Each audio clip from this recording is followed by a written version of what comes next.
Welcome back, my friends, to the motorbike show that never ends. It's hello from him, and it's hello from Sasha the Guzzy Dog. Say hello. Hello. There you go. Okay, Sasha. Sasha has made a supreme sacrifice. Today we're going to talk about... What are we going to talk about? Food. Yes, you're right. Now, food when you're on the road is a very important thing. It's important that you keep your calorie counts up, etc., etc. But it can be hard to eat on the road when you've got lots of miles to cover. So let's talk about supplementary rations. Okay, food that you can eat when you're in a hurry. So here we go. And we've got two choices. We've got the dry, gluten-free, and we've got the wet food. Now, in a pinch, this will keep you going. And well, actually, no. Sorry about this, folks. What we're talking about is actually this. Now, it's good to have a meal after a hard day's ride. But sometimes you just don't get time to rustle up a steak and some vegetables and potatoes or rice, whatever your choice of starch is. And sometimes it's peeing with rain and you just want to get in the tent and get to sleep and hope tomorrow's a better day. So I always used to carry 2 or 3 of these with me. And I have used them in a pinch. Another good thing about these is everything is inside. They're all hermetically sealed and they have very little scent. Now, if you're in bear country, close to nature like we are up here in the wild and woolly north, it's kind of important not to advertise the fact to any bears that you have food on board, because you may, you know what that is, don't you? Here you go. There you go.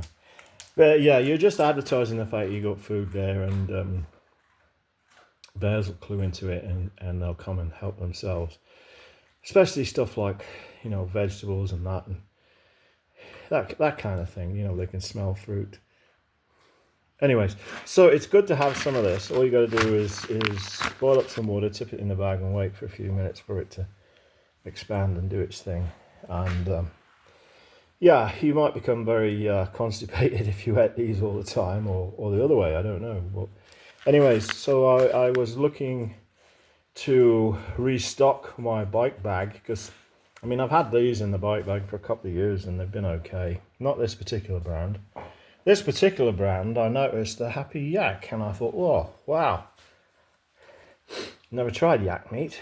Give it a go, because I'd seen some guys riding Himalaya 450s up in the north of India, and they had yak meat and they said it was pretty good, so I wanted to try it. But actually it's not yak meat, it's just the brand. So I'm not endorsing this company. So anyways, and then I looked at the price and holy sheep shit.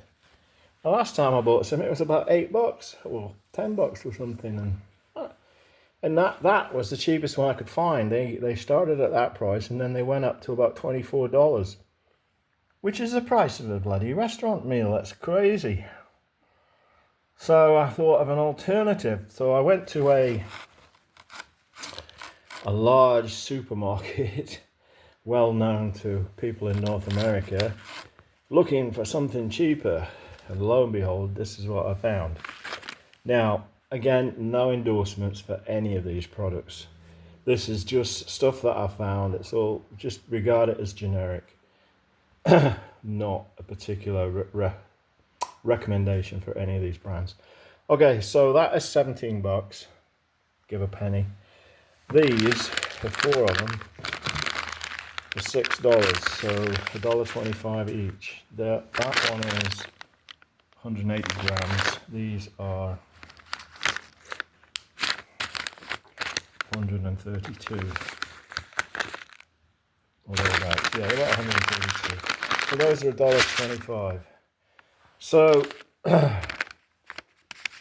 it's got rice and bits and pieces in there, different styles, whatever. Not a lot of protein though. So what you can do is you can supplement the protein with something like corned beef, some salmon. Sockeye is the best. Don't bother with anything else. Or cheaper, sardine type things. You can also get kippers like that. They're pretty nice. These are a couple of bucks. These are about $4. If you have one of these big cans and one of them, that's good for 2 meals, I have found. So you can have an evening meal with it, and then you can have it for breakfast if you cook an egg or two. Poached, fried, scrambled, chuck them in there. Bloody good breakfast. You won't have to stop again until the evening. You can also use this stuff, which is of an indeterminate nature, whatever's in there. Not the genuine article, not the Monty Python spam. But it's not mine. I don't actually buy this, but I borrowed it off somebody and I will return it unopened. Okay, so that's just a quick idea. And another thing too is, excuse me, while I go over here. If you find that the food is a bit bland, then you can spice it up with this. Excuse me. Give it a shot of this. It's got lots of pepper in it. Good stuff, eh? Spices it up a treat. I always carry a can of this. Never had to use it. Most of the bears I've come across, if you scream and shout at them, they go away. Don't say, hey bear, go away. No, you scream and shout, bark like a dog, make yourself look a complete idiot, and they think you're crazy, and they bugger off. And that's included 2 grizzly bears. Now, yeah, it's a good idea to carry this anyway, because, if you do cook up at night, then you've got to put either got to eat all your food, or anything that's left, you've got to put it in a sealed container, something like this, which is hermetically sealed, waterproof, and then you hang it up in a tree well away from your campsite, because you don't really want the bears trying to get into your tent to finish off your supper for you. I have had a bear try to, well, he didn't really try to get in the tent, but he had a good old sniff around and he put his paw on the side of the tent. And that's another recommendation. If you buy a tent, get one with 2 doors, so if the bear's coming in one door, you can get out the other one. Believe me, you can come out of a sleeping bag pretty damn quick. Or you can be like a caterpillar and slide along the ground. Anyway, it's just like a, what do they call them things? Just like a burrito for a bear. So take care. Yeah, so seriously now, this is not a substitute for eating properly on the road, but this is just to get something inside you after you've been riding a long day. Say you had a long day, you couldn't find your campsite, you're well away from a civilized area, let's say civilized, or the motels are all full, etc., etc., etc. You can pitch your tent and you can have something inside you within half an hour. Pretty good. So there we go. So until next time, it's goodbye from him. It's goodbye from Sasha the Guzzy Dog,